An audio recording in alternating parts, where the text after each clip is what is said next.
Assalamualaikum warahmatullahi wabarakatuh. Waalaikumsalam. Salam jumpa Waalaikumsalam lagi buat warahmatullahi. teman-teman peserta magang. Semoga sekali lagi tidak bosan-bosannya ketemu dengan saya. Dan pada sesi siang hari ini saya akan menjadi moderator untuk diskusi bersama dua narasumber. Yang pertama adalah Mas Aziz Arif ya, Mas Aziz Arif Anggara. Ini dari RBA, terus kemudian ada Bapak atau Mas ini saya memanggilnya nih. Bapak M. Rosihan Hendrawan. Mas saja ya, biar Ya, lebih oke. Biar sama. Nah, diskusi siang ini kita akan berbicara tentang layanan digital terutama di RBA sekali lagi, bagaimana peningkatan dan perluasan layanan masyarakat, apalagi di masa awal-awal dulu di masa pandemi dan sekarang di fase kenormalan baru ini, bagaimana layanan digital ini bisa menjangkau lebih luas lagi di masyarakat. Nah, saya berharap nantinya kalau kemarin sudah bicara tentang praktek literasi finansial, lalu kemudian ada baca tulis, kali ini pada literasi digital, teman-teman peserta magang mohon nanti juga berbagi tanggapan ataupun kemudian pertanyaan terkait tentang literasi digital ini. Jadi supaya diskusi kita nanti lebih enak gitu loh.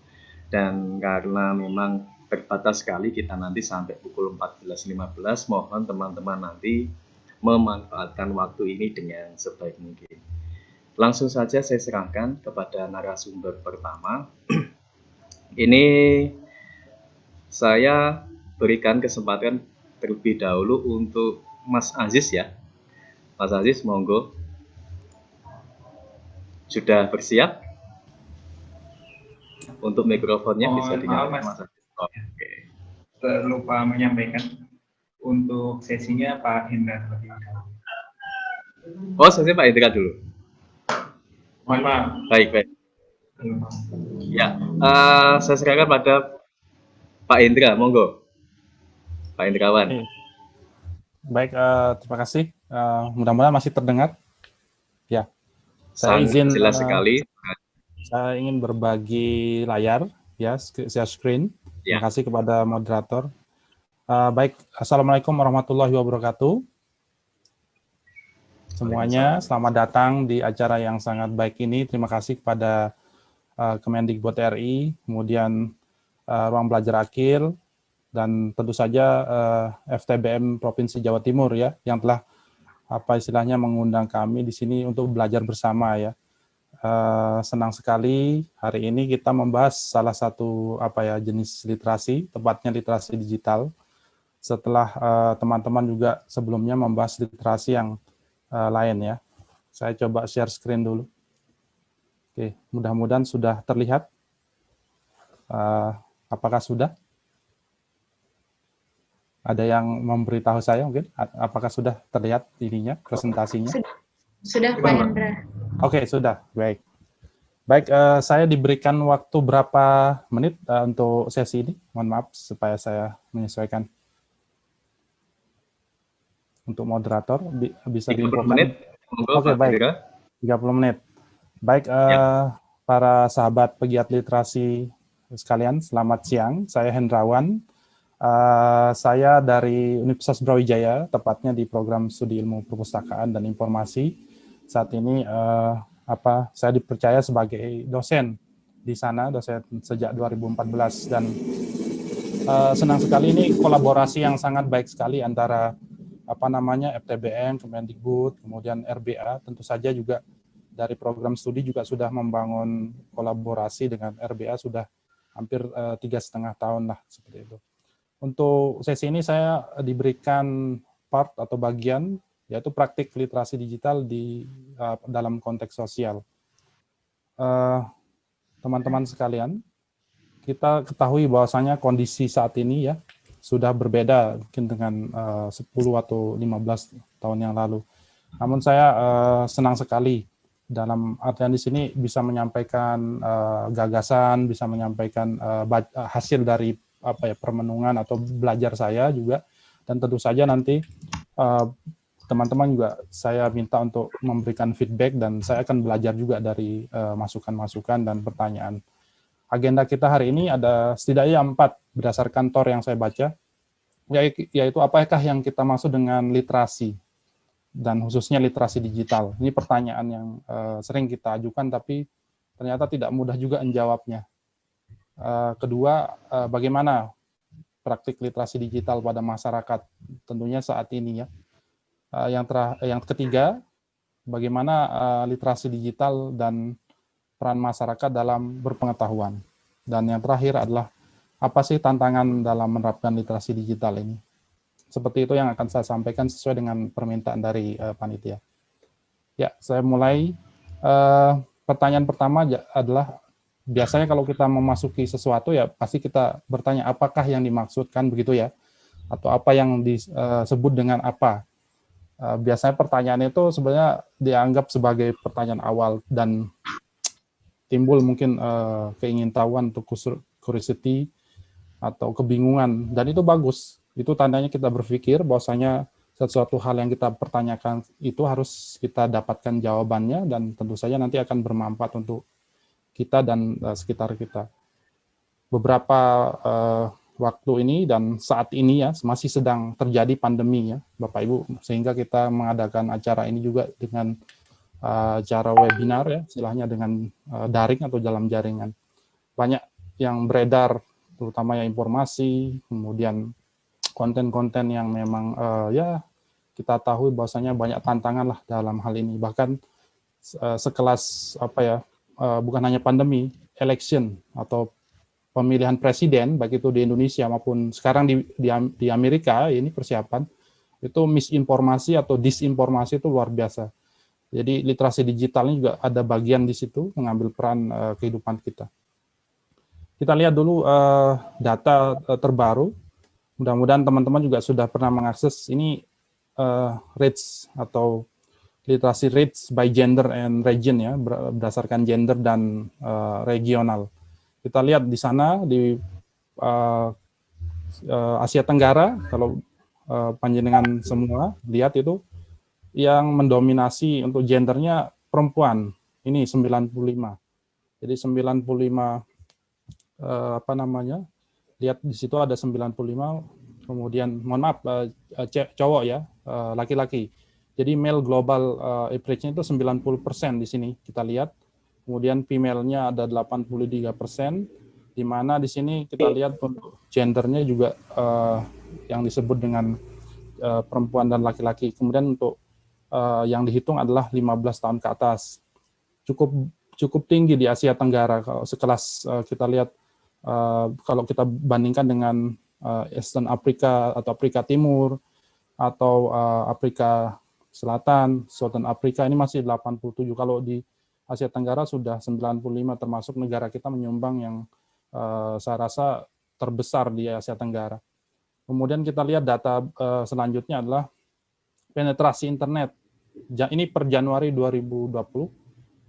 Jadi survei ini gabungan dari Connecticut survei, kemudian dari PISA, dari survei-survei lainnya. Jadi tidak hanya satu survei. Dan ini kita lihat penetrasinya di Asia Tenggara cukup banyak ya, di atas 50%, tepatnya 66%. Kalau kita bandingkan dengan Asia Timur, ini kalah Asia Timur. Jadi Asia Tenggara ini 66, Asia Timur ini cuma 63. Ini juga Asia Selatan 48%. Bahkan Sentral Asia juga kalah nih 54%. Ini ya, Southern Asia ini luar biasa sekali. Perkembangannya mengalahkan sama dengan di Amerika Tengah kalau Bapak Ibu lihat di peta itu. Jadi kesimpulannya adalah bahwasanya sudah mafhum sekali bahwasanya kondisinya sudah berbeda saat ini. Kita hidup di namanya adalah online life. Jadi kehidupan di maya itu sudah sangat-sangat niscaya atau cenderung sudah orang paham bahwasanya kondisinya memang seperti itu. Nah, tapi pertanyaan yang harus kita ajukan adalah seperti pandangan pertama tadi, atau pertanyaan pertama adalah apa sih sebenarnya literasi itu gitu. Jadi pertanyaannya itu sebelum kita masuk ke literasi digital, kalau kita lihat bahwasanya literasi ini nampak sebagai istilah yang dimiliki oleh semua orang dan dimengerti oleh semua orang. Bayangkan Bapak Ibu, lihat aja koran, lihat aja media sosial, gerakan literasi gitu kan biasanya ya. Terus literasi informasi, literasi media, pegiat literasi, ahli literasi, terus kemudian sarasehan literasi, banyak sekali yang menggunakan kata literasi. Namun pada saat yang sama ternyata literasi ini adalah konsep yang terbukti kompleks Bapak Ibu dan dinamis, terus ditafsirkan, didefinisikan dengan berbagai cara oleh kita semua ya. Semua ini dipengaruhi oleh siapa? Oleh hasil penelitian, kemudian kelembagaan, konteks sosial. Nah, sesuai dengan hari ini, kemudian nasional kita, nilai-nilai budaya yang ada pada region kita, dan pengalaman pribadi. Ini yang mempengaruhi Bapak Ibu. Jadi kenapa literasi itu multitafsir, pengaruhnya luar biasa sekali. Banyak ya. Kemudian pada dasarnya literasi ini ternyata memang sebuah kemampuan untuk berpikir kritis, kemudian bertindak etis secara serta mensyaratkan kompetensi. Nah, itu ada kata kuncinya, mensyaratkan kompetensi dan keterampilan tertentu. Bisa hubungkan atau direlasikan nanti dengan literasi yang lain ya. Jadi kalau kata literasi nanti ada literasi numerasi, oh berarti konteksnya apa nih? Literasi finansial apa nih? Literasi kewarganegaraan apa seperti itu. Kemudian dalam komunitas akademis Bapak Ibu, saya juga sharing di sini bahwasanya teori literasi ini berevolusi loh. Mulai dari berfokus pada perubahan individu menjadi pandangan yang kompleks dan mencakup konteks sosial yang lebih luas. Ada dorongan, kemudian ada praktik literasi yang terjadi tentunya sesuai dengan apa yang diterapkan oleh teman-teman di sini, terutama di RBA. Kita lihat di situ ada membaca, tentu saja menulis, ada literasi digital, di bawah ini ada ya semacam kronologikalnya lah. Seperti itu, termasuk perkembangan media yang mempengaruhi kata literasi ini. Pandangan kedua, ada 4 diskresi pemahaman tentang literasi, Bapak Ibu. Sehingga kita ketahui bahwasanya literasi ini begini toh ternyata. Itu ada namanya diskresi. Jadi diskresi itu cara pandang yang kira-kira universal lah istilahnya, yang bisa kita mungkin sepakati bersama ya. Literasi ini sebagai perangkat keterampilan otonom. Nah, ini yang pertama. Yang kedua adalah literasi seperti apa yang kita terapkan, kita praktikkan, dan kita tempatkan di bagiannya masing-masing. Seperti literasi bagian-bagian itu. Kemudian literasi sebagai proses pembelajaran, ini tidak jauh dari itu. Dan yang terakhir adalah literasi sebagai teks. Teks di sini bukan ABCD tulis alfabet gitu ya. Maksudnya teks ini adalah sebuah diskursus yang selalu dibaca. Bahkan kondisi kita di masyarakat itu adalah teks juga. Ini kondisi webinar kita ini adalah teks juga yang kita bisa baca ya. Jadi teks itu bukan, maksudnya di sini bukan A sampai Z, tapi teks itu semacam diskurs atau diskursus bahasa Indonesianya yang bisa kita baca, tafsirkan, dan terapkan seperti itu. Kemudian pandangan ini mengakomodasi hampir semua pemahaman teoritis dan praktis tentang literasi. Ini dia. Jadi 4 diskursus tadi. Dan kini literasi telah digunakan dalam arti yang lebih luas dan metaforis ya untuk merujuk pada keterampilan dan kompetensi lain. Nah, misalkan tadi literasi informasi, termasuk literasi digital yang kita bicarakan saat ini, literasi budaya dan literasi lain-lain. Seperti itu. Nah, sekarang kita masuk. Apa itu sebenarnya literasi digital? Perlu kita ketahui bahwasanya ini hasil kajian kami beberapa tahun ini, bahwasanya ternyata literasi digital itu orang yang pertama menulis dalam buku teks atau literatur itu ada namanya Gilster ya pada tahun 97. Kalau kita lihat rentang waktu 97 ini, internet tentunya sudah ada ya, sudah sekitar mungkin 10 atau 12 tahun sudah ada internet. Dan tentu masuk di Indonesia kalau tidak salah ya sekitar 3 tahun atau 4 tahun sudah masuk di Indonesia. Nah, di dalam tahun ini 97 ini Google belum ada. Kalau Google itu 98. Jadi baru Gopher, kemudian search engine yang masih sangat-sangat sederhana. Google itu baru 98 diluncurkan. Jadi Gilster ini menulis bahwasanya kemampuan untuk memahami mengevaluasi, membuat, dan mengintegrasikan informasi dalam berbagai format digital. Ini melalui komputer dan internet. Itu menurut Gilster pertama kali menulis buku teks pada tahun 97. Kemudian berkembang hampir 10 tahun berikutnya, ini ilmuwan dari ilmu perpustakaan dan informasi namanya David Bowden, tahun 2008, Bapak Ibu, yang bukunya terkenal dengan 101 Information Science, Library Information Science, ini Bowden.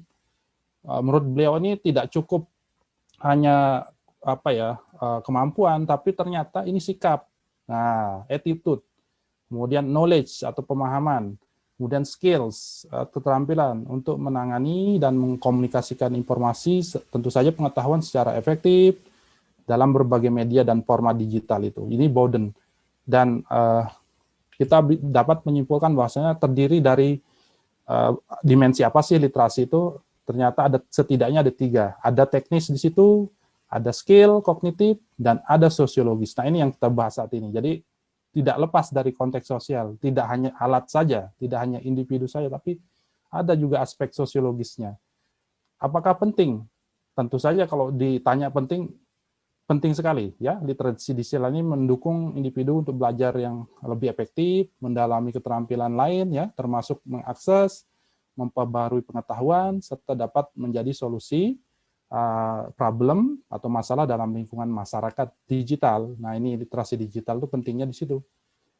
Nah, apa saja yang mencakup? Nah, ada 3 setidaknya, Bapak Ibu. Itu bagaimana kita menyajikan informasi. How to present the information, kemudian bagaimana mengorganize atau mengorganisasi informasi. Organisasi itu termasuk mendeskripsikan di dalamnya, mendeskripsikan informasi, kemudian mendiseminasikan juga. Nah, terakhir ini jangan lupa mengevaluasi informasi. Melalui apa? Tentu saja penggunaan alat digital dan sumber daya digital. Ini jadi ringkasnya seperti itu. Kemudian berikutnya, nah pertanyaan kedua, bagaimana praktik literasi digital pada masyarakat?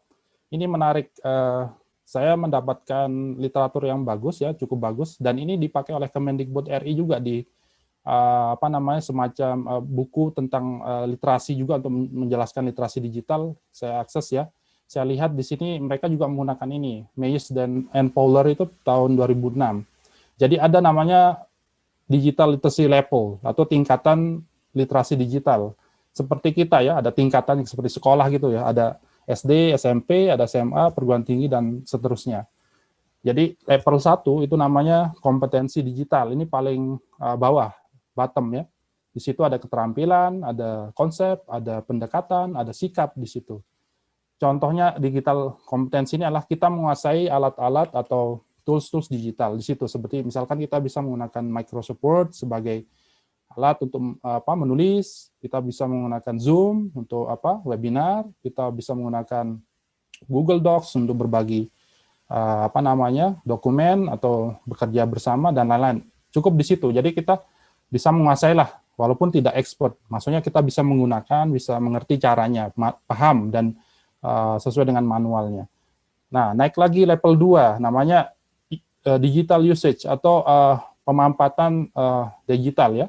Di sini sudah lebih lebih atas. Jadi di sini karena kaitannya dengan profesional atau aplikasi yang lebih ke disiplin tertentu. Misalkan kita paham menggunakan Microsoft Word,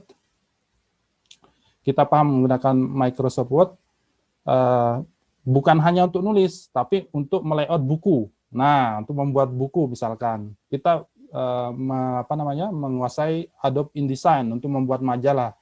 Ini bukan promosi ya, tapi maksudnya itu lebih profesional. Kita bisa menggunakan Zoom misalkan, siapa tahu menggunakan Zoom membuat film, wah itu keren sekali. Atau menggunakan Google Docs untuk mengorganisasi arsip-arsip rahasia misalkan atau dan lain-lain. Jadi ini lebih advance. Jadi lebih ke aplikasinya profesional dan disiplin, dan memang skill ini ya tidak bisa sejam 2 jam kita pelajari. Jadi butuh jam terbang yang cukup tinggi. Nah, ini yang paling tinggi yaitu transformasi digital. Kalau sudah berbicara transformasi digital ini ya masuknya ke kreativitas dan inovasi, termasuk di situ juga kaitannya dengan policy, kebijakan, environment, sosial dan lain. Jadi itu itu sangat luas sekali. Jadi begitulah tingkatan literasi digital menurut Meyers dan Fowler, dan ini sangat membantu dan digunakan oleh Kemendikbud juga di salah satu buku yang mereka terbitkan. Berikutnya adalah setelah ini praktiknya bagaimana. Nah, ini Bapak Ibu pasti menggunakan ini ya salah satu lah atau salah dua. Ya sekarang kita juga sedang menggunakannya kan, webinar, online seminar. Sekarang ada konser konser online ada ya. Kemudian nggak ada penontonnya ada ya, tetap ada di televisi banyak. Kemudian ada e-sport, pertandingan olahraga. Wah, ini banyak juga. Ada juga ceramah ya online, jamaahnya di mana, penceramahnya di mana.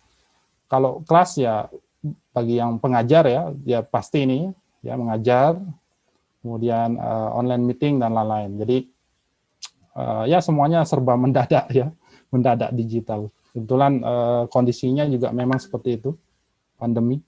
Nah, ini contoh penerapan literasi digital di ICDL. ICDL itu the International Children Digital Library. Ini sebuah foundation atau yayasan ya yang terdiri dari ilmuwan, praktisi, perbukuan, pustakawan, pegiat literasi di seluruh dunia. Hampir mirip ya dengan Let's Read. Mungkin Bapak Ibu juga tahu dan teman-teman RBA juga saya rasa terlibat di situ. Let's Read dari Asia Foundation ya untuk buku digital elektronik, buku-buku yang bagus sekali untuk buku anak. Ini juga sebenarnya jauh dari sebelum itu, sekitar tahun 2000-an itu ICDL-nya udah ada dan ini gratis aksesnya. Nah, contohnya seperti ini. Ini alat pembaca, walaupun memang bukan hanya ini saja yang bisa baca, HP pun bisa. Yang penting mendukung PDF atau WAP atau yang lain, ini bisa dari laptop pun bisa.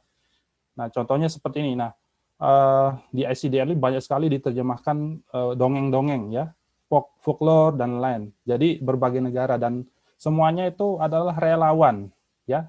Jadi bukan berbayar, aksesnya gratis dan yang menerjemahkan pun juga relawan dan penerbit juga menyumbang. Nah, ini kita lihat untuk kasus di sini adalah ada temuan kami ya 55% dari ICDL ini memiliki screen, mereka cenderung rata-rata memerlukan screen misalkan 1024 kali 76 screen pixel atau lebih dari itu. Nah, dan ini situs yang sangat bagus sekali untuk anak-anak kita ya, dan kita juga sebagai orang tua lumayan kan menghemat ya biaya beli buku anak yang di atas 100.000. Ini RBA juga kalau memang punya big book bisa ya setidaknya mungkin bisa disumbangkan juga gitu, bisa diintegrasikan di sini. Ini situsnya Bapak Ibu bisa akses di situ, banyak bahasa Indonesia, bahasa Melayu, bahasa ini banyak sekali. Oke, kita lihat juga praktiknya di sini adalah konvensional dan digital. Perlu diketahui bahwasanya ini perkembangan yang ada ya, dan kita tentu saja saya yakin kita tidak bisa juga meninggalkan konvensional loh. Yang ada mungkin komplementer ya, saling melengkapi ya. Jadi tergantung skill tadi kan, tidak semua orang langsung punya HP terus bisa gitu kan, atau punya laptop langsung bisa gitu. Apalagi kita melihat usia ya, melihat kebiasaan juga kan, tadi ada attitude, ada kebiasaan juga ya, sikap kita juga, apakah memang kita menerima gadget-gadget seperti itu dan nyaman nggak, atau kita sering nggak menggunakannya atau mengembangkannya. Misalkan saja kita mencatat, kemudian kita ingin menulis, ini aplikasi-aplikasi yang bisa digunakan. Nah, kebetulan ini yang communication atau yang email ini salah satunya nih, operator Ymail ini ada yang mau ditutup nih Desember. Mungkin tahu ya, yang punya Yahoo segera di backup emailnya, pindah ke yang lain lah. Sepertinya akan ditutup, kabarnya sudah Yahoo sudah menyampaikan bahwasanya akan ditutup bulan Desember ini. Kemudian ada riset juga, ada di sini ada Google Scholar, perangkat lunak, ada Simagoreng untuk yang memang yang akademis ini ya, yang akademis. Untuk masyarakat tentu ada yang menulis bisa pakai Google Docs, walaupun kita tidak punya Microsoft Office kita bisa menggunakan itu.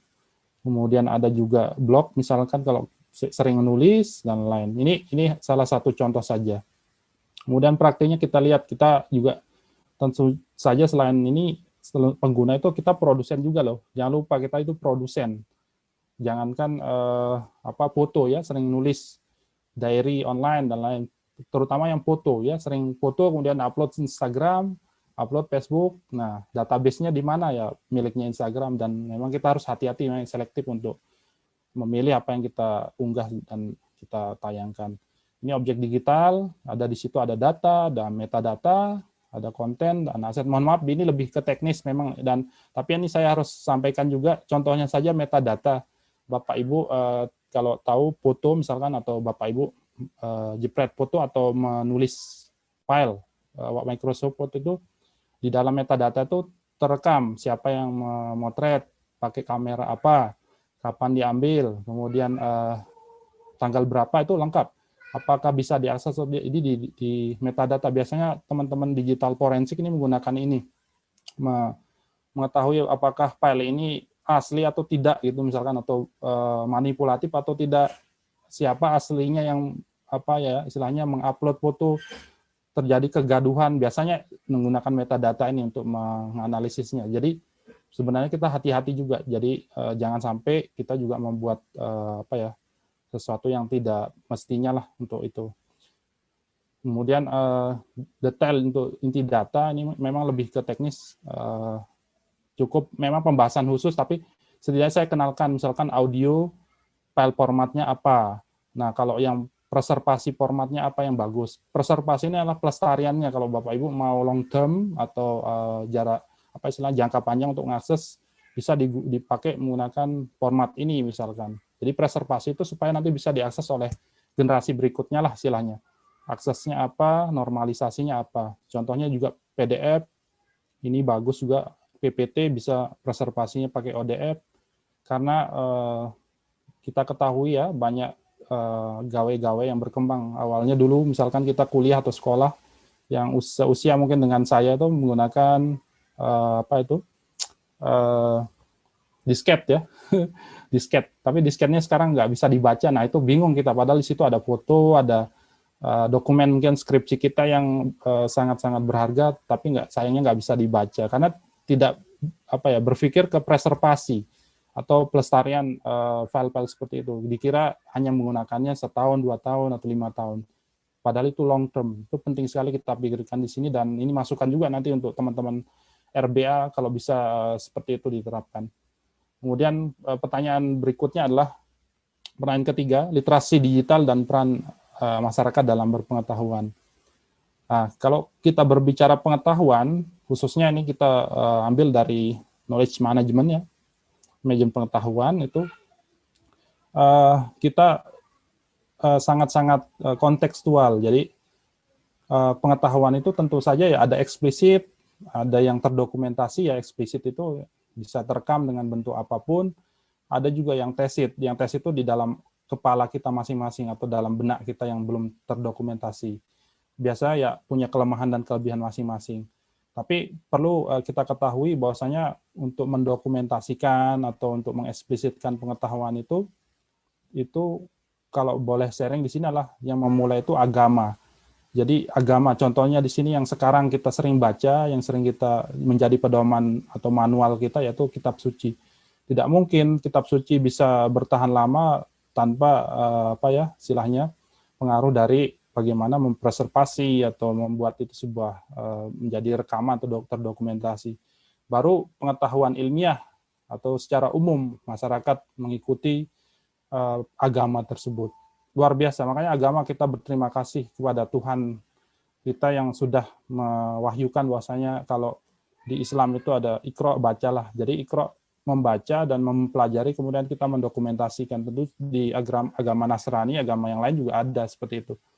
Kemudian ini akan menjadi memori dan identitas kita. Ini produknya berupa isbu dan pustaka. Kemudian hal tersebut tidak cukup ya, tidak cukup di situ. Kita butuh yang disebut dengan tata kelolanya atau manajemennya ya, secara teknis.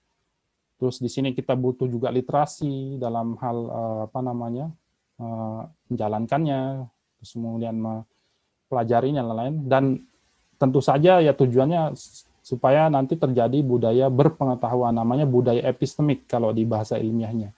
Jadi budaya berpengetahuan atau budaya belajar, budaya informasi ya seperti itu. Intinya epistemik ini adalah bagaimana ini menjadi budaya belajar itu dari pengetahuan yang ada ya.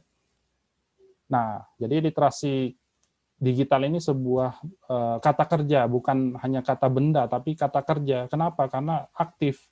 Dia itu mensyaratkan ya ada kolaborasi di situ, tidak bisa hanya sendiri, ada kreativitas, ada keterikatan juga.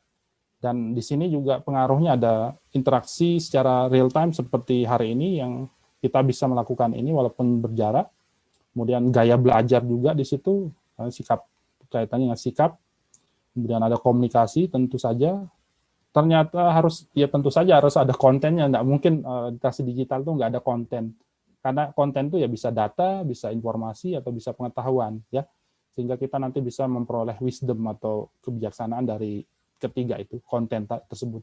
Dan berikutnya tentu antar budaya ya, tidak hanya satu budaya, tapi ini antar budaya atau multicultural, tidak hanya di Indonesia atau tidak hanya di Pulau Jawa ya, semua bisa menggunakan.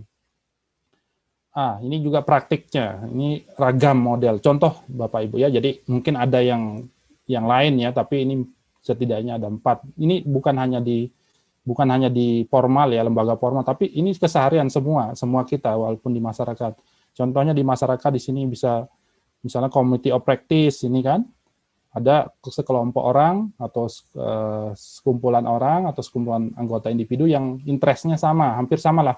Seperti kita di sini ada FTBM atau pegiat literasi, ada forumnya. Kita interest dengan TBM atau perpustakaan atau literasi. Jadi kita berdiskusi terus medianya macam-macam. Tujuannya untuk kita berinovasi, untuk istilahnya meningkatkan performa yang kita bahas itu.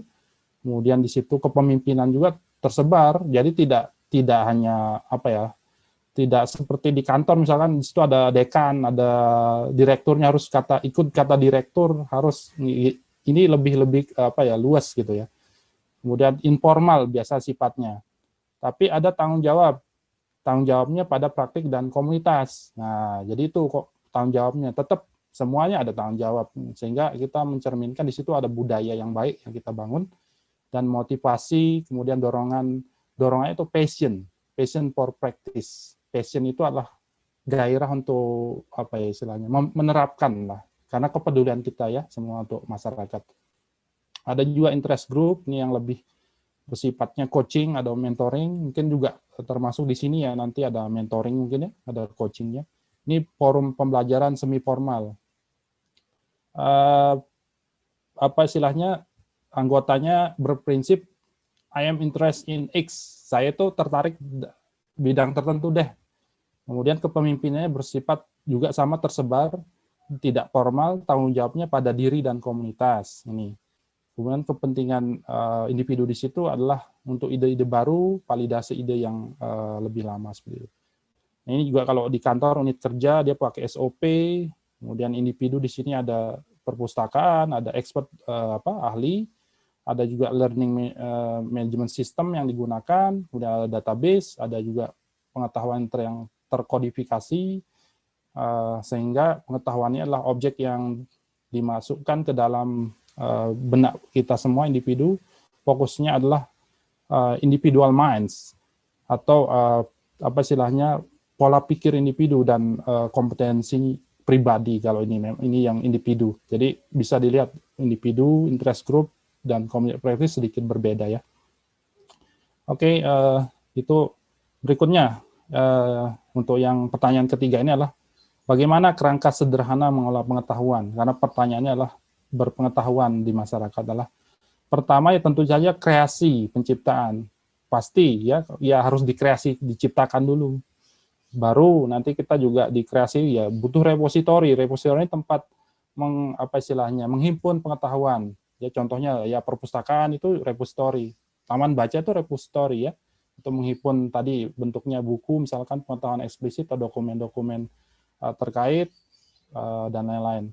Nah ini juga perlu adanya preservasi, kemudian kemas ulang, sehingga pengguna atau masyarakat itu interest menggunakannya selalu. Misalkan seperti buku yang dikemas ulang menjadi audiobook misalkan, atau dikemas ulang menjadi gimana?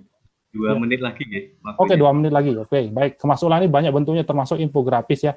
Jadi ini menyeleksi dan menghimpun, ini kata kuncinya. Jadi selektif, tidak semua sesuai kebutuhan. Itu yang bagus untuk perpustakaan atau ruang baca yang menerapkan ini. Jadi kita juga memastikan ketersediaan dan akses mudahnya ya dari sistem temu kembali mudah ditemukan, jaringannya, atau kemudian metadata, atau mungkin bahasa lamanya itu katalognya lah, seperti itu. Sehingga kita tahu kita jumlahnya berapa, kita punya daftar koleksinya lah minimal, seperti itu.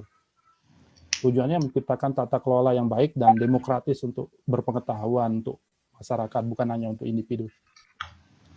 Oke, terakhir adalah tantangan dalam menerapkan literasi digital. Apa tantangannya? Yang pertama adalah, nah ini seperti kata mereka, ya anak-anak yang sekarang bilang bahwasanya saya bisa kok belajar sendiri, bisa kok saya membangun tembok Cina dalam waktu semalam, misalkan.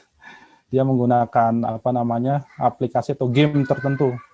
Saya kadang-kadang juga merasakan ini oleh istilahnya sebagai orang tua ya, anak-anak kita itu bisa mereka merakit mobil dengan menggunakan ya aplikasi atau gawai-gawai tersendiri, padahal mereka usianya masih 7 tahun atau masih 6 tahun, luar biasa. Ini tidak kita temukan saat kita sekolah dulu. Ini mahal lah istilahnya, kalau yang dulu kita harus mencari, tapi mereka sudah komentarnya seperti ini, sudah sangat mudah, tapi tantangannya juga semakin luas, semakin sesuai zamannya. Ini gambaran diri, jadi ada internal dan eksternal. Kalau internal tentu saja ke arah dalam kita, melakukan tindak bagaimana menjaga, merawat diri kita. Eksternal ya bagaimana kita mengekspresikan diri kita, termasuk sering foto selfie gitu. Itu juga namanya ya eksternal, ya kita bisa merasakannya, dan sering kita lakukan lah, mengekspresikan diri seperti itu. Ya ini kerja dari rumah, kerja dari kantor, perbedaannya seperti ini, gaya hidup kita termodifikasi dengan kondisi pandemi saat ini. Nah ini juga harus kita pahami bahwasanya teknologi itu seutuhnya bukan hanya perangkat fisik itu saja, tapi setidaknya ada aspek budaya, itu ada apa sih tujuan teknologi itu dibuat, apa sih tujuan Zoom ini ada gitu kan, nilai apa yang kita angkat, kode etik apa, ada nggak kode etik? Oh ada, tadi moderator bilang tak boleh berisik. Jadi kalau mau nanya chat gitu kan, ada seperti itu. Jadi etikanya ada online itu, tidak serta-merta online itu beda dengan maya. Ternyata juga ada etikanya, digital etiquette namanya. Jadi ini juga keyakinan, aspek organisasi, ada profesionalitas, ada fasilitas, ada otoritas di situ, dan aspek teknisnya di sini ada infrastruktur, mesin, dan lain-lain. Ini dari segi sosiologi teknologinya. Dan yang mungkin ini kesimpulannya, literasi digital sebaiknya dilihat sebagai serangkaian ya praktik yang disesuaikan dengan situasi. Nah ini catatannya.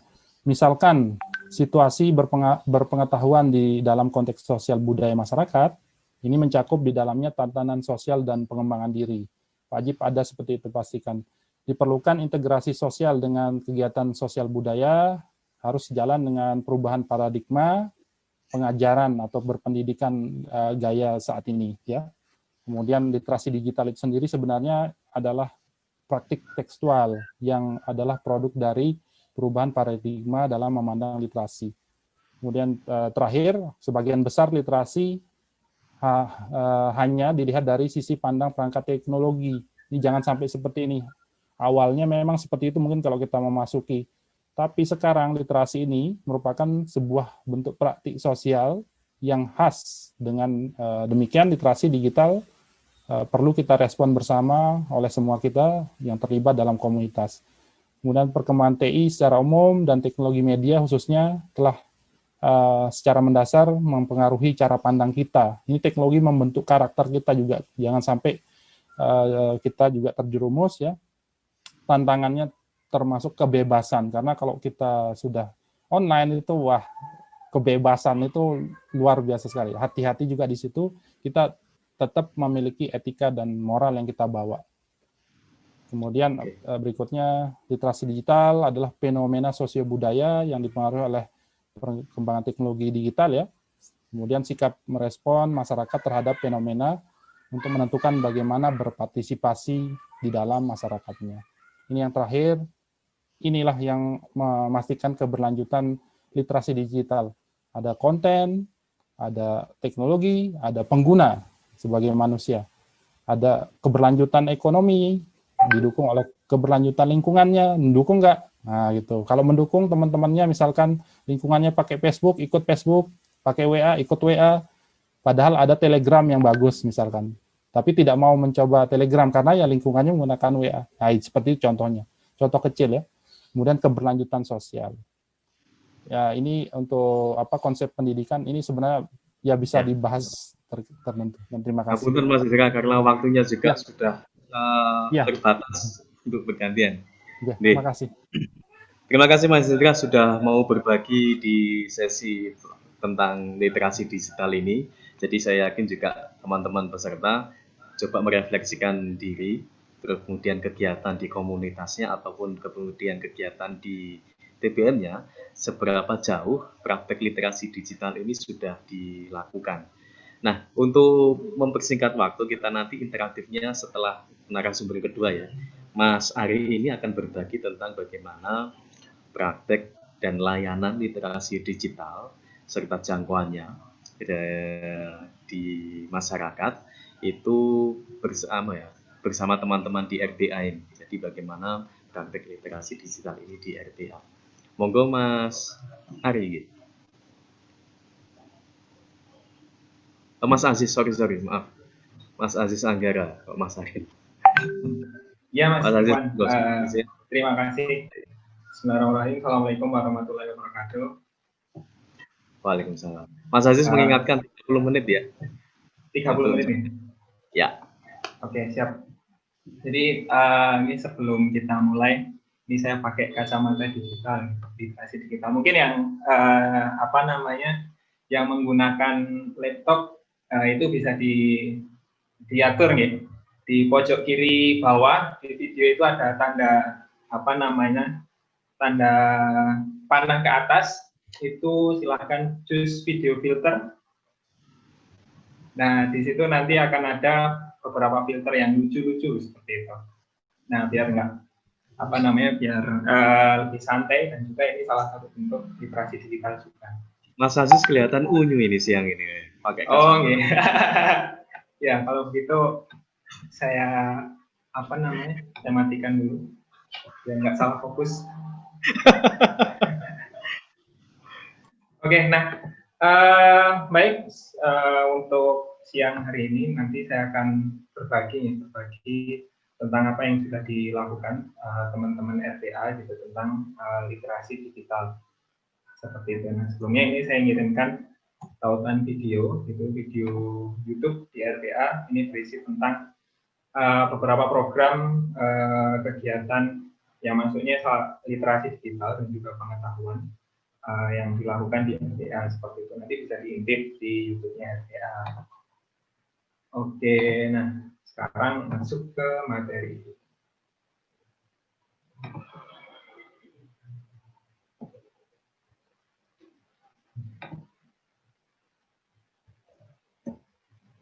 Oke, sudah terlihat nggih?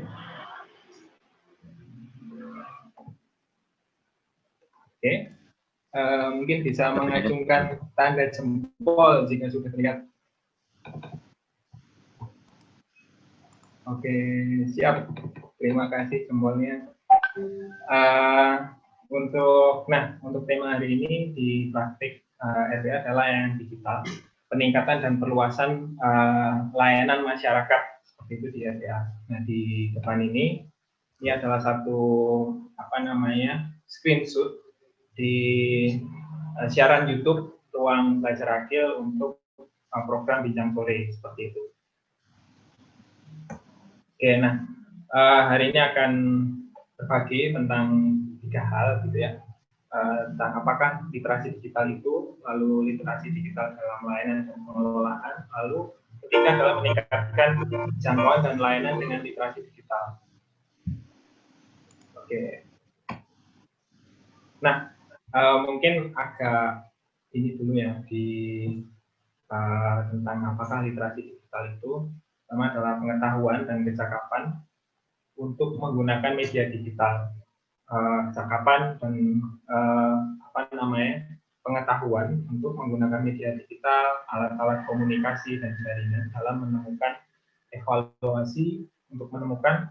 Jadi keperluannya adalah menemukan, mengevaluasi, menggunakan dan membuat informasi serta menggunakan secara bijak seperti itu, cerdas, cermat, taat patuh pada hukum. Gitu. Jadi ada aspek kecakapannya, itu kecakapan, terus kemudian keperluannya dan juga peraturannya seperti apa yang disampaikan Pak Indra tadi. Nah, kemudian di sini ada aspek kecakapan apa sih yang dilibatkan di literasi digital. Ini ada aspek teknologi, ya. Kita berbicara tentang teknologinya, mempelajari teknologi yang digunakan. Lalu kemudian aspek pengetahuannya ini tentang proses-proses pengetahuannya, memetakan, mengidentifikasi, mengolah dan menggunakan informasi serta kontennya seperti itu. Sedangkan aspek konseptual itu, nah dari teknologi serta pengetahuan ini nanti mau digunakan untuk apa, seperti itu. Nah mau digunakan untuk apa? Sekarang masuk nih ke sebenarnya literasi digital di RBA ini digunakan untuk apa sih? Nah, bagaimanakah literasi digital dalam pelayanan dan pengelolaan di RBA? Oke, sedikit mengingat-ingat yang materi beberapa hari lalu gitu tentang RBA sebagai masyarakat. Ini hari Minggu nih dari Mas Dika. Mungkin yang masih mengingat silakan diacungkan jempolnya. Silakan pandai jempol untuk yang masih mengingat tentang RBA sebagai balai masyarakat. Oke, masih siap. Saya lanjut. Tempat di mana masyarakat, intinya balai masyarakat ini RBA menjadi tempat mengakses pengetahuan gitu oleh masyarakat. Ya ini ada dari menggunakan, terus kemudian menyebarkan dan menciptakan pengetahuan. Nah, ini dari rencana strategis RBA tahun 2020-2024. Ini secara besar tujuan arah literasi digital di RBA ini pemanfaatannya akan seperti itu, gitu, ke situ. Lalu, lalu ini nih masuk ke bagaimana sih tentang masuk lagi ke layanan digital di RBA, literasi digital tentang layanan. Ya, yang awal yang dikelola di RBA. Kalau kemarin juga materi di di hari Sabtu lalu tentang tata kelola, salah satunya adalah tata kelola pengetahuan. Jadi memanfaatkan pengetahuan gitu untuk menyelesaikan permasalahan itu. Nah, ini dari mulai menggunakan kalau di RBA kami nyebutnya pengalaman berpengetahuan gitu. Nah, pengalaman berpengetahuan ini seperti apa? Ini ada di vlognya di RBA juga gitu. Nanti saya kirim insya Allah untuk untuk bagaimana sih apa sih yang dimaksud dengan pengalaman berpengetahuan gitu dan bagaimana teman-teman pengalaman berpengetahuan. Salah satu proses pengalaman berpengetahuan adalah yang belajar ini seperti pertemuan kita sekarang, dan itu ada mulai dari menggunakan pengetahuan, menyebarluaskan dan menciptakan pengetahuan. Nah, lingkungannya ada dua gitu yang digunakan di RBA, yang ragawi, yang fisik kalau kita ketemu langsung gitu, lokakarya, pelatihan seperti itu, dan juga digital. Digital itu yang seperti apa gitu ya? Yang sekarang kita lakukan ini gitu. Nah, ini adalah pengalaman berpengetahuan secara digital. Nah, di sini RBA menyajikan pengetahuan-pengetahuan kepada peserta gitu, dan juga kami juga belajar pengetahuan dari peserta juga. Lebih dalam ke literasi digital tentang layanan digital di RBA, pemanfaatan literasi digital untuk meningkatkan layanan gitu. Nah, secara umum literasi digital di RBA untuk pemanfaatan pengetahuan itu tadi gitu. Nah, ini ada tiga hal gitu. Bagaimana caranya caranya RBA ini menyajikan pengetahuan, pengalaman pengetahuan. Nah itu ada yang dari integrasi, terus migrasi dan afirmasi. Ada program-program yang kalau kita mulai dari program, ada program-program yang dia itu programnya memang dari awal sudah digital gitu. Kemudian dikembangkan lebih lanjut, tema-temanya dikembangkan gitu. Nah, contohnya apa dari yang afirmasi ini gitu. Nah, tadi di chat di percakapan saya mengirimkan tautan bincang sore dan juga seri berbagi seperti itu. Nah, itu adalah salah satu contoh dari afirmasi itu tadi gitu. Yang awalnya itu program awalnya adalah seri berbagi, virtual sharing.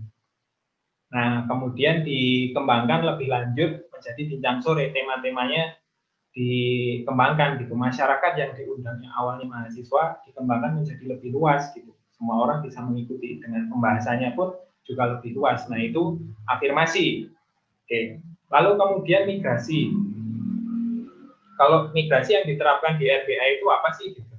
Nah, mungkin yang waktu hari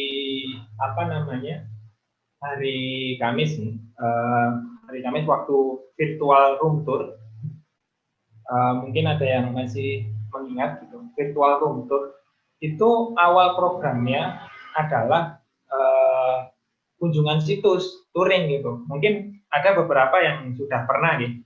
Misal mungkin Mas Iwan juga pernah ke RBA kunjungan situs, room tour, terus kemudian Bupita juga itu juga pernah tur. Nah itu awalnya kunjungan gitu, terus kemudian karena memang kondisi tidak memungkinkan gitu ya, akhirnya bagaimana ini tetap terlaksana, akhirnya yaitu tadi virtual room tour gitu. Teman-teman relawan memandu keliling gitu menggunakan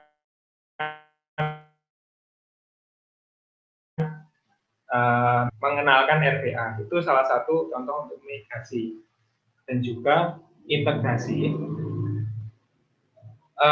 Kalau integrasi itu untuk kegiatan yang memang antara kegiatan fisik dan juga kegiatan digital itu jalan bersamaan. Nah, salah satu contohnya ada di slide ini. Nah, ini ada di bincang sore ya. Ini tadi yang bincang sore fotonya. Lalu untuk yang integrasi ini salah satu contohnya ada di kegiatan Ditelot. Kegiatan Lokakarya Boneka Jari yang dulu dilaksanakan di di Saharsa, komunitas Saharsa Pasuruan gitu kan. Itu waktu masa-masa pandemi kemarin. Karena memang protokol kesehatan nggak boleh ketemu, terus kemudian itu bisa dilakukan dan juga jauh juga. Akhirnya bagaimana nih tetap kegiatan berjalan. Akhirnya ada kita di RBA, fasilitatornya di RBA, terus kemudian anak-anaknya belajar dari TBM di komunitas Saharsa, ini yang kelola Mas Bagas. Terus anak-anaknya belajar di situ, relawan yang ada di sana dipandu untuk didampingi untuk mengikuti arahan dari fasilitator yang ada di RBA, Ritelot dan Dongeng gitu. Nah, yang Ritelot dan Dongeng itu awalnya ya memang kita ketemu langsung gitu. Yang pernah dulu adalah mungkin yang Ritelot itu ini ya dari TBM Roda Mutakin juga gitu, itu dulu juga pernah. Terus kemudian dan beberapa TBM lain yang ya ketemu langsung gitu, artinya nggak bisa kemudian digunakanlah secara hari ini. Lalu dari layanan digital RBA sendiri kemudian dibagi jadi dua seperti itu, yaitu adalah layanan produksi siar dan juga layanan produksi pustaka. Contohnya apa sih untuk produksi siar ini? Untuk produksi siar ya sekarang yang dilakukan ini adalah produksi siar gitu. Jadi pengalaman pengalaman partisipan dalam berpengetahuan dalam belajar itu diintervensi gitu, diatur gitu, ada peraturannya. Terus interaktif, dinamis. Nah, di sini bisa tanya jawab. Terus juga strateginya literasi gitu. Ada proses pengetahuannya gitu. Nah, contoh-contoh lain adalah seri berbagi yang pekan kemarin di hari Kamis mungkin ada yang mengikuti, Mas Adit seperti itu yang kemarin mengikuti bincang sore, terus kemudian yang pekan kemarin, yang hari kemarin festival masak itu salah satu itu contoh dari layanan siar seperti itu. Nah, layanan siar ini yang penggunaannya untuk layanan ke masyarakat seperti yang diikuti peserta kemarin, dan juga untuk pengelolaan ini rapat, diskusi dan musyawarah secara daring seperti itu. Nah, juga selain produksi siar di RPA untuk layanan digital ini adalah produksi pustaka seperti itu. Produksi pustaka itu dari RPA itu membuat produk pustaka gitu, produk pengetahuan. Yang ini pengetahuan dari peserta, dari partisipan atau pengguna ini lebih bebas. Terus interaktif statis, artinya tetap interaktif, tapi membutuhkan waktu yang lama. Gitu. Contohnya apa gitu? Contohnya yang kemarin peserta membuat kalau dari perspektif RPA yang contohnya adalah unggahan di RPA itu salah satu bentuk produksi pustaka seperti itu. Yang mungkin kemudian dari peserta ada yang berkomentar di kolom percakapan, tanya ini seperti apa gitu, interaktif tapi statis, membutuhkan waktu yang lama seperti itu. Kalau yang membuat sendiri itu yang waktu Bapak Ibu melakukan proses unggah ulas kegiatan ini. Nah, itu adalah salah satu bentuk produksi pustaka digital yang berfokus pada visual. Nah, ini ada 3, audio visual, terus kemudian visual dan juga audio seperti itu. Oke, lalu bagaimana RPA meningkatkan jangkauan dan kualitas layanan dengan literasi digital seperti itu ya. Nah, secara umum pengalaman dari RPA dengan adanya literasi digital, layanan digital ini adalah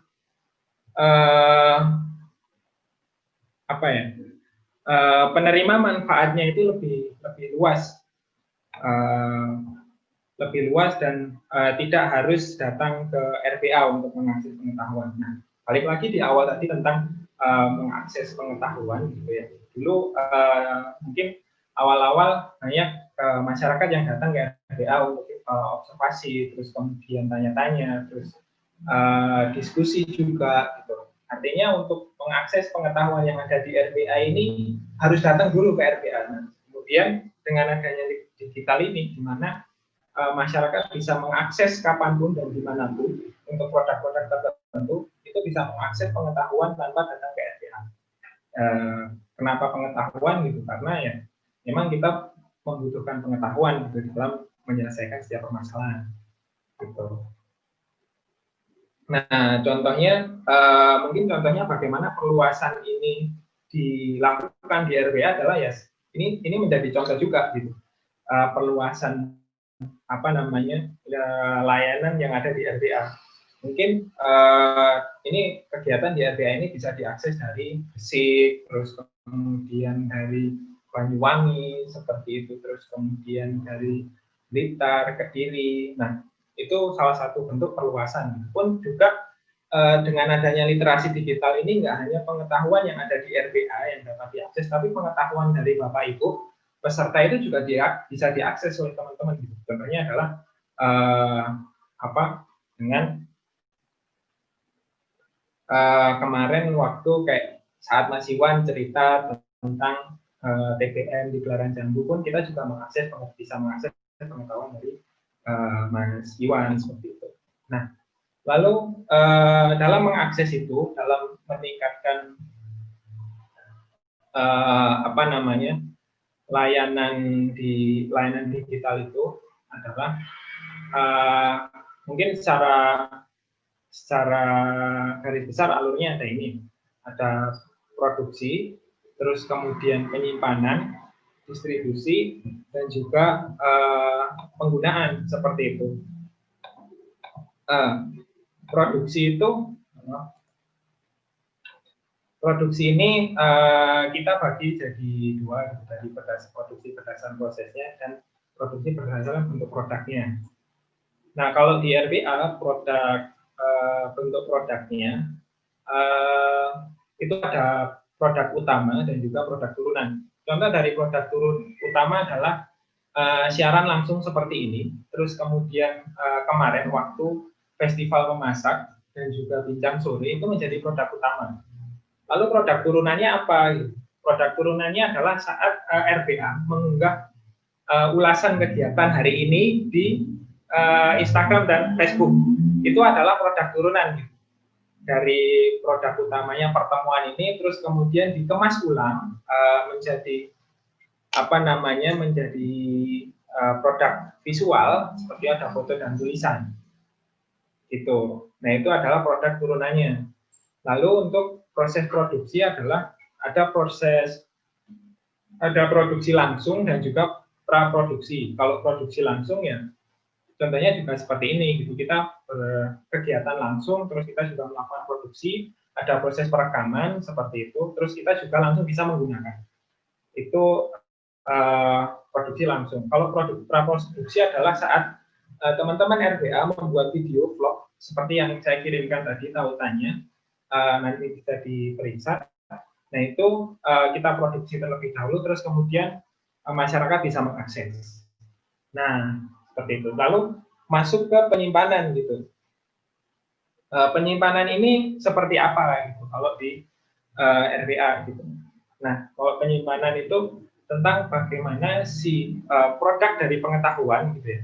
Produk pengetahuan yang sekarang mungkin kita diskusikan, kita bahas. Nah, ini kemudian disimpan, di record. Nah, contohnya apa gitu? Contohnya ini ada di, kalau mungkin Bapak Ibu ini mengamati di pojok kiri atas itu selalu ada tulisan recording titik merah. Nah, itu adalah salah satu proses penyimpanan. Nah, itu bisa disimpan di komputer dan juga bisa disimpan di kalau kami juga di cloud seperti itu. Kalau penyimpanan lain yang diterapkan di RBA adalah di media sosial. Nah, kalau untuk produk audiovisual gitu langsung disimpan di Facebook. Kita mengunggah, kita melakukan produksi, terus kemudian disimpan di dalam Facebook, di dalam YouTube, sehingga nanti saat RBA atau mungkin masyarakat membutuhkan nanti bisa lihat, langsung lihat di YouTube seperti itu. Nah, itu untuk penyimpanan gitu. Nah, itu ada penyimpanan daring dan penyimpanan luring. Nah, kalau yang saya sebutkan tadi adalah penyimpanan daring. Kalau penyimpanan luring adalah ya kami menggunakan hard disk seperti itu, terus kemudian flash disk, tapi memang bank datanya itu di hard disk seperti itu. Nah, lalu proses mengingatkan ya, 5 menit lagi, ya. Oh, 5 menit. 5 menit lagi. Baik. Terus kemudian proses distribusi itu bagaimana kita menyalurkan pengetahuan ini ke produk pengetahuan ke masyarakat. Nah, ini jangkauannya publik terbatas. Kalau publik seperti live YouTube seperti itu, kalau terbatas ya seperti saat ini gitu. Terus penggunaan dinamis, reaktif, responsif, yang interaktif itu tadi, dan juga statis. Artinya ada proses dialog gitu. Nah, ini secara umum bagaimana mengembangkan, kami memetakan antara produknya apa, terus kemudian prosesnya gimana gitu, terus wadah yang digunakan itu apa gitu, kurang lebih seperti itu gitu. Kayak misal virtual sharing gitu ya, nama produk, nama layanan gitu. Itu proses produksinya di mana, penyimpanannya di YouTube gitu, terus kemudian distribusinya di YouTube, masyarakat bisa mengakses di YouTube, di Zoom, gitu. Terus penggunaannya juga di YouTube, di Zoom, jadi bisa langsung digunakan. Terus platform utamanya di YouTube. Nah ini ada proses pemetaan seperti itu. Lalu, nah di sini adalah contoh layanan digital yang ada di RPA. Kalau yang audio visual ini adalah ada vlog, terus kemudian seri berbagi, virtual sharing, seperti itu. Terus kemudian unggah ulas kegiatan, artikel, buku suara, kisah, dan podcast. Nah, ini masuk ke kontekstual tentang masalah yang dihadapi, masalahnya apa, terus kemudian produknya apa, terus platformnya apa. Nah, kalau di RPA untuk vlog ini tujuannya adalah sebagai media untuk strategi komunikasi, bagaimana RPA memperkenalkan diri ke masyarakat. Nah, kenapa menggunakan YouTube? Karena masyarakat Indonesia familiar dengan YouTube seperti itu dan menggunakan video. Lalu juga salah satu ini untuk virtual sharing gitu, itu berbagi pengetahuan dan pengalaman gitu antara praktisi dan akademisi dengan pemuda. Problemnya adalah mahasiswa saat bekerja gitu itu belum mengetahui lingkungan kerja itu seperti apa. Nah, di sini RPA menghadirkan pengetahuan itu dari praktisi dan akademisi kepada mahasiswa, sehingga mahasiswa yang tidak bekerja itu tahu apa saja yang harus dipersiapkan seperti itu. Nah, mungkin ada satu hal lagi yang tentang produk buku suara seperti itu. Nah, ini alih media dari buku anak yang dari tulis, kemudian media yang berupa dengar. Problem yang disasar di sini adalah untuk masyarakat tunanetra, 75 hampir sebagian besar pengetahuan itu terpapar dalam bentuk visual. Tapi karena difabel netra tidak bisa mengakses pengetahuan secara visual, gitu, akhirnya kita menyajikan dengan dalam bentuk suara agar bisa mengakses pengetahuan tersebut. Nah, juga dengan masyarakat lain dengan mungkin yang juga keterbatasan untuk mengakses pengetahuan secara visual juga. Seperti mungkin, mohon maaf, buta aksara seperti itu. Nah, ini untuk mungkin pertumbuhan penerima manfaat layanan digital RPA tahun 2020 gitu. Mulai Januari, Februari, Maret di sini sudah ada ini untuk pelayanan digitalnya. Ini baru kegiatan-kegiatan terbatas, virtual sharing seperti itu, terus kemudian vlog. Baru kemudian April sempat turun karena pandemi kemarin, lalu kemudian naik. Nah, di sini momen pandemi ini di satu sisi juga menjadi peluang juga bagi kami untuk belajar hal lain gitu. Salah satunya layanan digital itu tadi, bagaimana mengafirmasi program, integrasi program, dan juga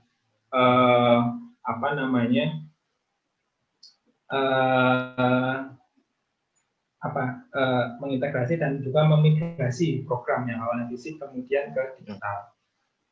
Terus terakhir ya ini untuk profil penerima manfaat berdasarkan usianya udah awal karena memang sasaran RPA secara khusus, dan juga paling banyak perempuan untuk gender dan laki-laki, tapi tetap berimbang.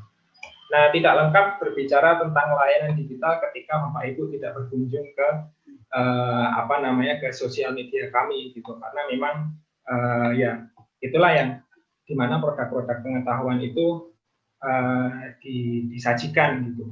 Nah, ini silahkan dicatat, silahkan dikunjungi, silahkan memberikan usulan jika membutuhkan jika ada usulan-usulan tertentu, dan mungkin bisa mungkin bisa menyumbangkan juga pengetahuan seperti itu. Mungkin itu dari saya, Mas Iwan.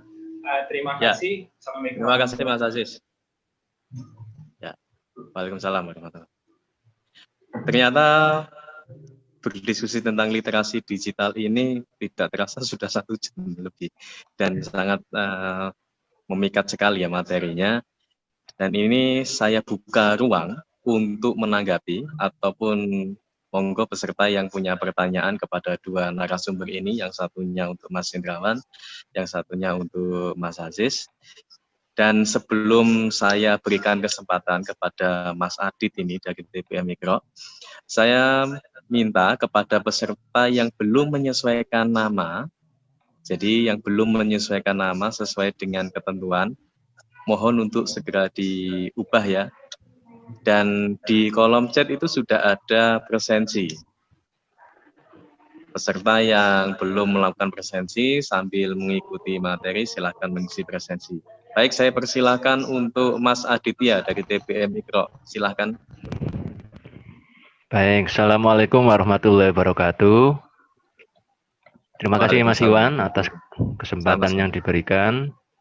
Pertanyaan yang ingin saya ajukan kepada Mas Hendrawan ya, selaku pemateri pertama. Pertanyaan saya agak mendasar Mas ya, kaitannya dengan dampak dari digital atau secara umum kita sebut sebagai teknologi informasi.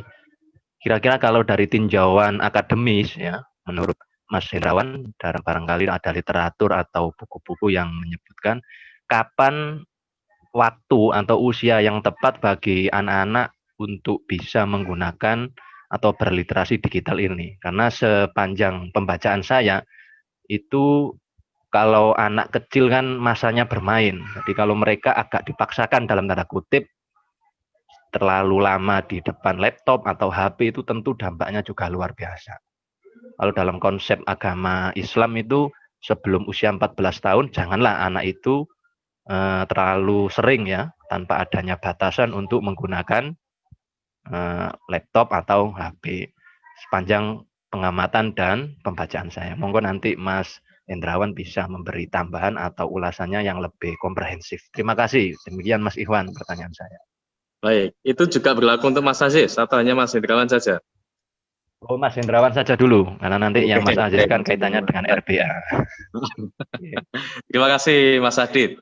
Teman-teman yang lain, saya tampung 2 pertanyaan dulu. Waktunya hanya 15 menit di sesi interaktif ini. Cukup ya, nggak ada? Baik, saya persilakan langsung saja pada Mas Hendrawan menanggapi. Baik, terima kasih atas pertanyaannya. Jadi meminta rekomendasi, jadi atau apa namanya informasi ya, usia berapa untuk tepatnya ya, untuk bukan literasi digitalnya sebenarnya, tapi mungkin gadget, lebih ke gadget ya, gawai. Kalau literasi digital itu kan memang konsep bukan hanya gadgetnya saja, tapi ada aspek sosialnya, ada aspek apa namanya budayanya lain-lain. Kalau dari literatur sih memang usia sekolah Pak. Jadi usia prasekolah itu memang waktunya memang kalau kita lihat ya prasekolah, misalkan TK, PAUD dan lain-lain itu, dan saat dia sekolah itu sudah harusnya memang kita perkenalkan. Tapi di Indonesia itu menarik, ada culture yang mungkin lebih tepatnya adalah budaya yang cenderung melompat ya. Jadi ada pondasi yang harus kita kuatkan di situ adalah yang disebut dengan membaca. Jadi literasi digital itu kehilangan makna Pak tanpa pondasinya, itu membaca. Nah kalau pondasinya itu tidak kuat, ya sudah kita akan merasakan dampaknya. Jadi critical thinking, kemudian ethics, kemudian hal-hal yang memang harusnya apa namanya mendasar itu tidak akan tersentuh. Dan begini, di kita yang seperti yang kita lihat juga melompat Pak, jadi langsung ke tontonan atau visual. Dalam artian anak atau manusia mungkin cenderung lebih suka memang yang visual, termasuk menonton TV. Memang TV kita tidak bisa salahkan juga, tapi setelah menonton TV itu harusnya itu pondasinya dulu membaca dulu. Jadi teks dari awal membaca, kemudian menulis, kemudian kita kenalkan dengan visual, dengan audio visual tadi. Jadi ada yang menarik bahwasanya pondasi dari hampir semua literasi itu adalah membaca sebenarnya. Jadi kehilangan makna literasi digital itu tanpa pondasinya yang kuat disebut dengan reading atau membaca seperti apa? Membaca kritis seperti itu. Kalau dari saya sih usia sekolah kita mulai perkenalkan, dan tentu saja sesuai dengan porsinya, tidak porsi itu bisa disesuaikan dengan kebutuhannya, tidak berlebih, dan sesuai dengan kurikulum atau kebutuhan yang dia sedang perlukan. Seperti itu masukan dari saya. Terima kasih. Ya, terima kasih Mas Hendrawan atas tanggapannya. Mas Adit, barangkali sudah jelas. Nah, ini sekarang saya ingin tanya ke Mas Adit, bagaimana kondisi di sana, di Sumeneb ya, penerapan literasi digitalnya di rintisan, di TPM rintisannya Mas Adit ini? Apakah sudah membuat medsos barangkali, terus kemudian mengunggah aktivitasnya di situ? Jadi kalau menurut Mas Hendrawan tadi ada tahapannya kompetensi digital, terus kemudian ada pemanfaatan digital, lalu ada transformasi digital ini. Jadi di basic, menengah, sampai atas. Mas Adi bisa berbagi sedikit di Sumeneb. Halo?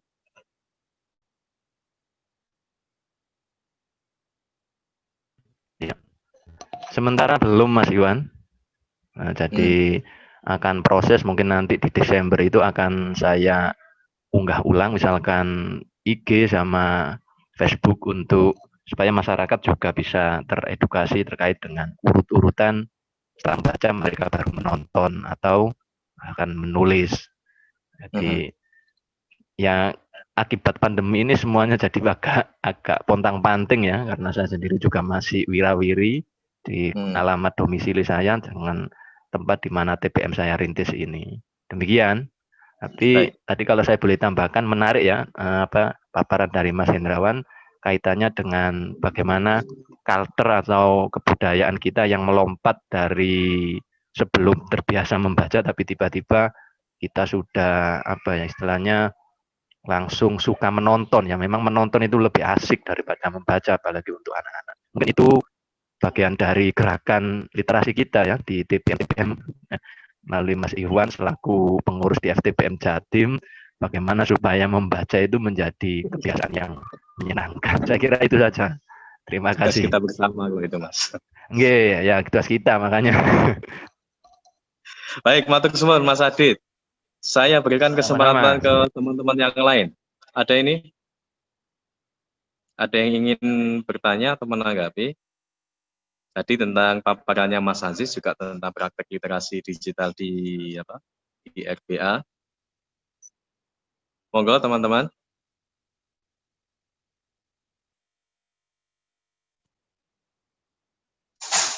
Ya. Kalau gitu saya ingin berbagi juga ya kepada teman-teman terkait ini, kepada teman Mbak Febri ini, Sanggar Caraka. Halo Mbak Febri. Saya sering mengamati juga kegiatannya teman-teman di TPM Sanggar Caraka. Nah, di sana bagaimana Mbak? Dari paparannya dua narasumber ini tadi? Kalau di apakah ada Sanggar satu dua yang sudah dipraktekkan? Untuk literasi digitalnya itu kita adakan diskusi tapi di WhatsApp medianya gitu.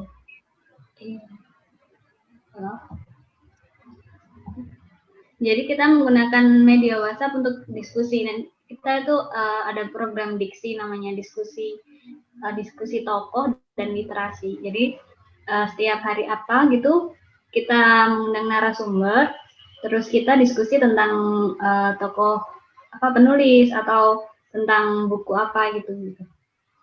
Yang kemarin juga mengundang teman ya, yang kenalan sih itu tentang pengalamannya tentang perpustakaan di budaya baca di luar gitu, seperti apa. Ternyata dari situ kita jadi makin semangat kayak gitu buat membiasakan membaca kita. Oh ya, terus di Sanggar Caraka itu kan ada grup WhatsApp-nya itu. Jadi di situ kan kita juga ada tantangan bacanya. Jadi setiap bulan, setiap hari kita store halaman baca berapa. Nah, nanti ada pemenangnya di akhir bulan. Nah, itu jadi kita saling menyemangati, saling semangat buat baca bareng-bareng. Untuk Jangkauannya baru pakai WhatsApp sih, gimana? Ya, jangkauannya kan awalnya itu dari sekitar dari anggota sanggar, terus dari komunitas yang dari Tuban, kemudian menyebar. Kalau digital kan gitu. Jadi menyebar dari seluruh Indonesia anggotanya. Tapi ya gitu karena ya. tapi karena WhatsApp kan terbatas ya, cuma sampai 250. Jadi ya gitu, kita ya bingungnya itu kayak gitu, mau ngumpulin banyak anggota tapi cuma terbatas gitu. Sebenarnya kita kepikiran pakai Telegram, tapi banyak yang nggak pakai Telegram kan. Jadi ini juga jadi masalah baru buat kita sih, tapi masih dipikirkan. Mungkin ada masukan bagaimana baiknya. Jadi kita tuh suka ngumpul terus ngobrol gitu, diskusinya pakai chat. Kalau di RBA kan Jadi selama ini memakai berapa platform, Mbak? WA, Telegram, Instagram. Kalau Telegramnya sih belum jalan, baru rencana aja. Lebih seringnya pakai WA-nya itu. Terima kasih, Mbak. Iya. Yang paling sering WA tadi ya? Iya. Tadi ada yang sempat angkat tangan ini. Siapa ya tadi? Monggo. Bu Elvira tadi. Siapa Mas Aziz? Bu Elvira tadi mengangkat tangan. Oh, Bu Elvira. Ya, Bu Elvira. Monggo. Oh, Mbak Elvira ini Mas Aziz, masih muda kok. Oh, nggih. Bu Elvira ini juga sering. Ya, oke, Mbak Elvira ya. Assalamualaikum warahmatullahi wabarakatuh. Waalaikumsalam. Terima kasih untuk waktunya. Izin bertanya. Dari awal kenal sama RBA kan RBA itu memberikan insight positif banget gitu untuk TPM terutama menjadi dengan adanya RBA jadi tim koordinasi untuk magang pegiat literasi ini. Mau saya tanyakan, ketika masa pandemi ini kan banyak sekali platform-platform yang digunakan RBA untuk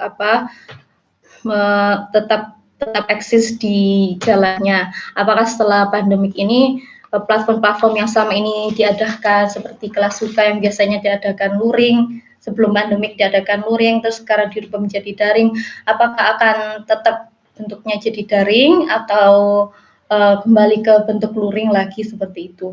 Terima kasih. Ini ditujukan kepada Mas Aziz ya, lebih tepatnya kayaknya. Ya, Mas Aziz sama dari tim RBA. Baik. Terima kasih Bu Elvira atas pertanyaannya. Mungkin tentang ya memang ini menjadi untuk RBA, apakah program dan kegiatan yang mungkin awalnya luring terus kemudian disetting menjadi daring, selanjutnya akan dikembalikan ke luring seperti itu. Nah, secara kalau di RBA gitu, mungkin saya akan menjawab berdasarkan yang tadi nih tentang balai masyarakat itu tadi. Jadi di balai masyarakat itu ada 3 hal yang digaris yang di ini itu ada inklusivitas, terus kemudian pengetahuan, dan juga satunya lagi itu digitalisasi seperti itu. Jadi memang untuk rencana strategisnya di RBA memang akan menggunakan platform digital gitu ya, itu untuk perluasan layanan di RBA. Nah, kemudian secara panduan strategisnya seperti itu.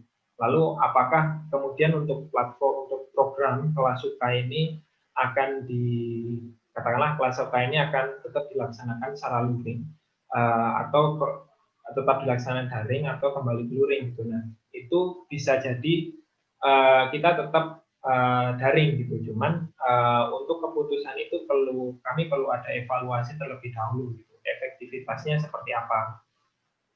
efektivitasnya dari program Klasuka ini akan seperti apa gitu. Apakah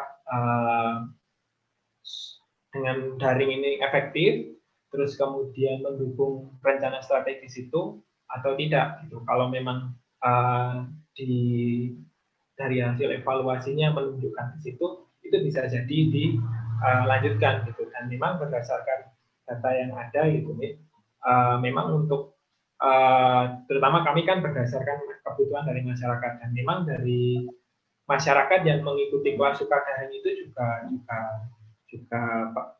ada gitu. Ada yang dari Makassar gitu, terus kemudian juga dari Jakarta seperti itu. Nah, dan itu cenderung berkelanjutan, artinya itu ada peminatnya, dan saat program ada peminatnya itu ada kemungkinan untuk dilanjutkan. Cuman memang itu perlu evaluasi dulu. Nah, untuk Klasuka ini Kak Mirna yang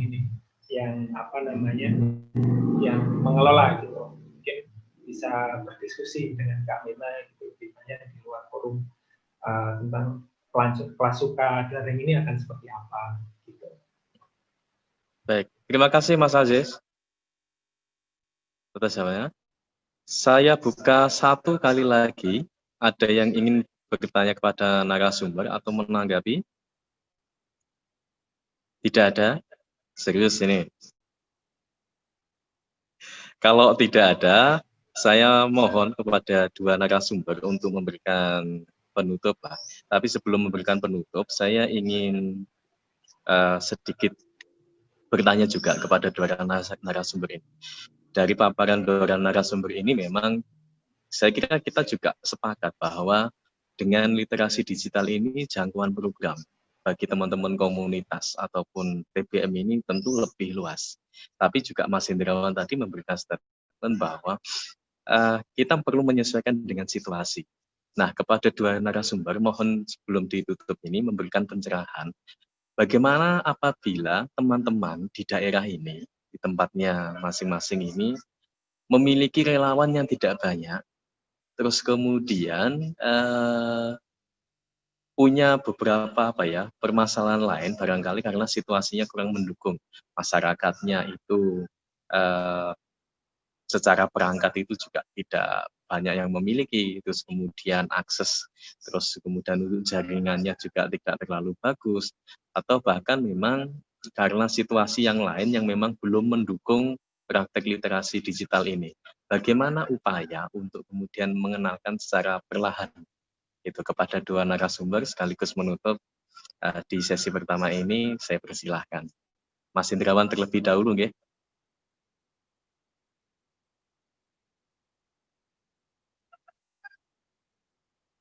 Halo, Mas Hendrawan. Iya, saya bisa mute ya, tadi karena dikontrol. Baik, terima kasih kesempatannya. Masukan dari saya, yang pertama tentu saya sesuai dengan slide atau materi yang saya sampaikan pada siang hari ini. Mudah-mudahan nanti atau tadi sudah bisa diakses. Saya sudah kirim ke RBA tadi pagi. Jadi yang pertama literasi digital ini sebaiknya ya jangan dilihat hanya perangkat teknologi, karena dia ini adalah serangkaian praktik ya yang disesuaikan dengan situasi. Itu kata kuncinya. Jadi misalnya situasi berpengetahuan tadi di dalam konteks sosial budaya masyarakat kita mungkin karena mencakup infrastruktur, fasilitas, karena tingkat-tingkatan tadi adalah kita harus punya strategi. Kalau memang seperti ini tidak bisa, ini kita anggap saja bahasa kita adalah ini model sinkronus. Ya, jadi ada dua, sinkronus dan asinkronus ya di dalam interaksi digital itu. Kalau teman-teman tidak terfasilitasi dengan sinkronus seperti ini, sinkronus live seperti ini langsung ya, gunakanlah asinkronus. Nah, ini catatannya, asinkronus itu bisa diakses kapanpun. Kita rekam diri kita, atau acaranya ini akan direkam ya, nanti diupload hasilnya di YouTube tadi. Jadi teman-teman kita yang tidak bisa secara live, mungkin gangguan jaringan, atau fasilitasnya yang tidak mendukung pada waktu itu, nanti the next-nya itu bisa akan mengakses. Dan itu perlu di organisasi, ingat tadi ada 3 ya, apa saja. yaitu disajikannya seperti apa. Kalau memang teman-teman kita ada yang difabel tertentu, kita harus buat kemas ulang informasi itu sesuai dengan kebutuhannya. Misalkan tunarungu seperti apa, netra seperti apa, seperti itu penyajian. Kemudian berikutnya adalah organisasi informasinya, jangan sampai tidak terstruktur. Walaupun diupload di YouTube, kita butuh yang disebut dengan kata kunci, kode tertentu supaya mereka bisa menemukan kembali pengetahuan atau informasi itu secara tepat dan cepat, akurat. Apapun yang digunakan, baik cloud maupun YouTube, terserah. Tapi organisasi informasi yang kedua setelah penyajian informasi itu yang sesuai kebutuhan. Ketiga adalah jangan lupa dievaluasi terus. Jadi metode bisa sinkron dan asinkronus. Dan yang saya selalu utarakan ke teman-teman dimanapun ya, bukan hanya di pegiat literasi itu, ada istilah preservasi ya. Jadi bukan hanya akses. Jadi walaupun kita punya jangkauan atau akses internet yang super cepat, tanpa berpikir itu bagaimana melestarikannya atau mempreservasinya supaya nanti generasi berikutnya bisa diakses, itu juga sangat-sangat kurang. Jadi kita berpikir juga preservasi digital, tentunya kalau digital seperti itu. Makasih, supaya bisa diakses berikutnya. Ya, terima kasih Mas Indra. Monggo langsung Mas Aziz. Singkat saja kalau bisa. Oke, tadi tanya tentang ini bersesuaian dengan masyarakat tentang literasi digital ini. Tadi memang sepakat dengan Pak Indra sampaikan. Jadi memang literasi digital ini tidak hanya berbicara semata-mata tentang teknologinya seperti itu. Hal yang mungkin dari proses menyusun materinya, mempersiapkan ini, salah satu yang saya refleksikan adalah, saya ingat kembali adalah bahwa setiap masyarakat itu setiap orang membutuhkan pengetahuan untuk menyelesaikan permasalahan yang dihadapi. Mungkin saya ambil pertama kuncinya dari situ, kebutuhan untuk mengakses pengetahuan. Dari kebutuhan untuk mengakses pengetahuan itu, lalu kemudian bagaimana kita mencarinya seperti itu. Nah, dan dalam konteks sekarang di mana digital ini semakin sebagai digital ini mendukung untuk mengakses pengetahuan ini, ya, poin yang saya pelajari adalah bagaimana memanfaatkan literasi digital ini untuk kemudian menyajikan pengetahuan kepada masyarakat yang membutuhkan pengetahuan tersebut. Apakah kemasannya nanti seperti apa, apakah menggunakan platform apa, itu menyesuaikan dengan masyarakat. Misal ternyata masyarakat menggunakan audio, lebih familiar menggunakan audio atau menggunakan WhatsApp gitu ya. Kita berusaha menyajikan berusaha menyajikan menggunakan platform itu gitu. Nah, intinya itu sih, bagaimana yaitu setiap orang mempunyai kebutuhan pengetahuan untuk menyelesaikan permasalahan, lalu mungkin bagaimana kita menyajikan pengetahuan itu, dan dalam menyajikan pasti kita akan bersesuaian. Kalau orang diladeni kan mesti pasti juga sesuai cara peladenannya itu akan seperti apa, cocoknya itu seperti apa. Jadi kembali lagi ke masyarakat. Mungkin itu sih kalau mungkin dari pembelajaran ya, closing statement juga pembelajaran dari saya untuk proses ini menyajikan materi ini seperti itu. Mungkin itu Mas Iwan, terima kasih. Ya. Terima kasih Mas Aziz. Jadi memang untuk praktek literasi digital ini memang kita perlu juga sih bagaimana belajar menerapkannya di masyarakat, tetapi juga harus memperhatikan juga bagaimana situasi. Kalau bahasa Mas Indrawan tadi perlu sinkronisasi itu tadi ya. Dan sama seperti yang disampaikan oleh Mbak Siva ini tadi, memang kadang-kala evaluasi ini yang jarang dilakukan. Nah, kebetulan dari TBM Sabilul Faizin hari ini ada acara ya, ada festival ini. Nanti barangkali untuk praktek literasi digitalnya bisa itu tadi direkam, terus kemudian nanti bisa dibagikan pada teman-teman. Nah, di sesi pertama ini kita akhiri. Dan sebelumnya saya mohon maaf apabila dalam memoderasi diskusi pada sesi pertama ini ada hal yang kurang jelas atau terlalu cepat dan sebagainya, saya mohon maaf. Selanjutnya saya serahkan kepada Mas Zidan yang katanya akan memberikan waktu untuk kita refresh sedikit dengan bermain game yang sudah disiapkan. Mas Zidan bagaimana? Bisa saya serahkan ke jenengan ini sekarang? Atau saya kembalikan ke host dulu? Bisa, Mas. Oh, baik. Mas Zidan sudah respon ya? Iya. Nah, baik Mas Zidan. Ini saya serahkan ke jenengan ini ya. Oke, matur nuwun, Mas. Untuk refresh lagi ini. Ya. Baik. Matur nuwun, sekian saja dari saya. Assalamualaikum warahmatullahi wabarakatuh.